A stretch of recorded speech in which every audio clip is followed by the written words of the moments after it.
Bonjour à tous, bienvenue sur ma chaîne YouTube. Alors aujourd'hui, nouvelle vidéo un petit peu différente des précédentes où j'avais envie d'aborder l'énergie d'un lieu et surtout en particulier l'endroit où vous allez placer votre miroir au sein de votre lieu.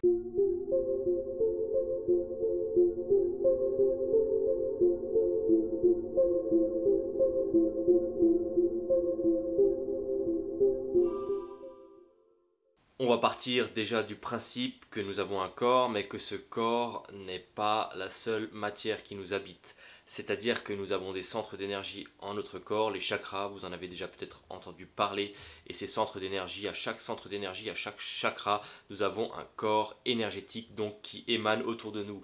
Donc si vous voulez, c'est des strates d'énergie comme ça qui émanent autour de nous et qui s'éloignent petit à petit, petit à petit.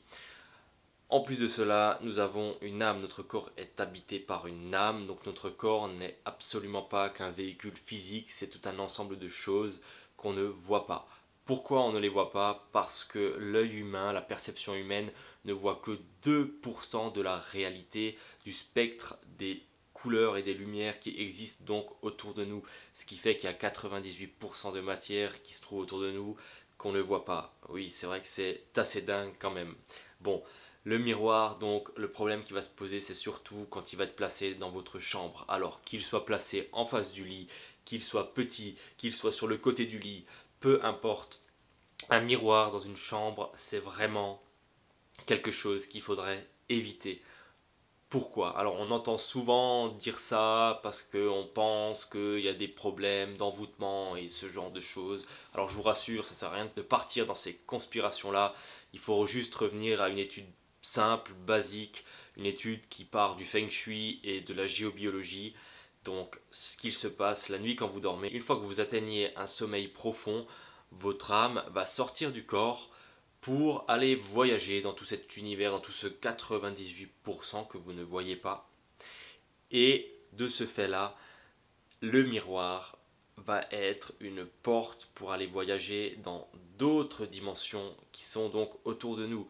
Donc, admettons que vous vous endormez le soir, vous êtes dans votre sommeil profond et votre âme décide de passer à travers ce miroir qui est donc une porte vers d'autres mondes, elle va aller visiter des endroits, elle va aller se nicher dans des endroits où elle n'a absolument rien à faire. Et le problème avec ça, c'est qu'elle va revenir dans votre corps le matin, quand vous allez vous lever, avec tout un tas de pollutions et de choses qui ne concernent absolument pas votre vie. C'est pour ça que des fois on se couche le soir, on est en forme et on se réveille le matin, on se sent blasé, on se sent pas bien, voilà. Ça peut être une des causes, si vous avez un miroir dans votre chambre, de cette énergie que vous sentez le matin quand vous vous levez. Ou si vous avez du mal à dormir, si vous avez des nuits qui sont agitées, qui ne sont pas reposantes et que vous avez un miroir dans votre chambre, le miroir peut en être la cause. Donc il est préférable de ne pas en avoir du tout. Si vous pouvez, le truc pratique, c'est de prendre votre miroir s'il est sur pied ou si vous pouvez le décrocher et de le retourner face contre mur. Comme ça, vous êtes tranquille, votre âme ne va pas pouvoir passer à travers et se récupérer tout un tas de saloperies. La deuxième option que vous pouvez faire, c'est le couvrir avec une serviette la nuit quand vous dormez. Et la troisième option, ça va être de désactiver votre miroir énergétiquement, donc en faisant un petit dessin au dos du miroir, si vous le pouvez bien sûr. Donc ce dessin, je l'ai illustré sur une feuille pour que vous puissiez un petit peu mieux comprendre ce que j'essaie de vous dire. Donc imaginons que cette feuille est un miroir. Alors oui, il faut un petit peu travailler l'imagination, je conçois.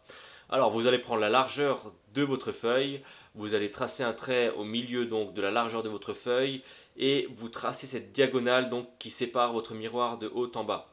Pareil pour la hauteur de votre miroir, vous allez prendre le milieu de la hauteur de votre miroir et tracer une autre diagonale comme ceci, ce qui va former une croix.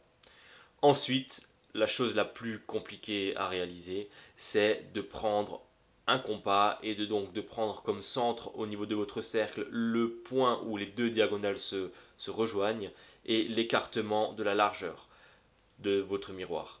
Donc du point jusqu'à la largeur. Et donc là, ce que vous allez faire, c'est que vous allez tracer comme ça, donc mettant votre compas ici et en mettant votre pointe, votre mine de crayon ici, vous allez tracer un cercle.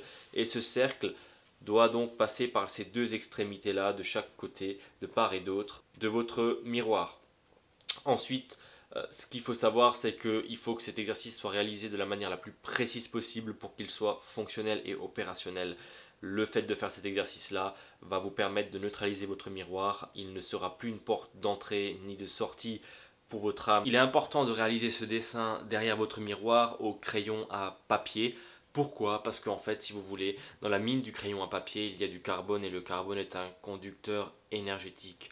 Donc à partir du moment donné où vous avez réalisé ce dessin proprement, vous n'aurez plus besoin de cacher votre miroir, de l'enlever ou quoi que ce soit, vous pourrez l'avoir dans votre chambre, il ne perturbera plus votre sommeil et vous pouvez avoir la conscience tranquille et vous endormir paisiblement. Maintenant, deuxième petit tips au niveau des miroirs que j'avais envie de vous partager, c'est surtout pour les gens qui sont en appartement, on a souvent des murs qui sont mitoyens donc avec un voisin.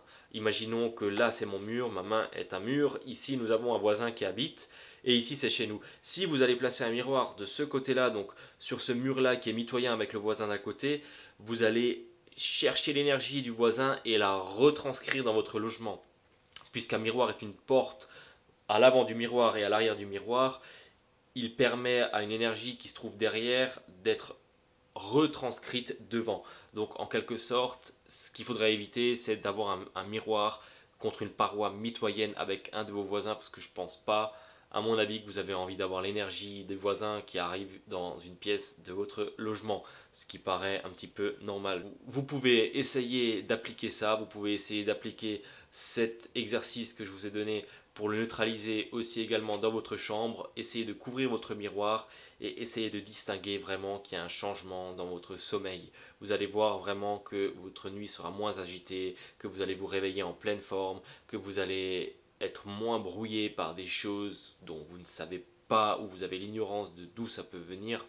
Donc vraiment, c'est deux petites choses très simples, mais je vous assure qu'ils changent vraiment l'énergie qu'il peut y avoir dans votre logement. Je vous remercie d'avoir visionné la vidéo. Je vous dis à très bientôt pour une nouvelle vidéo sur ma chaîne. A plus, ciao.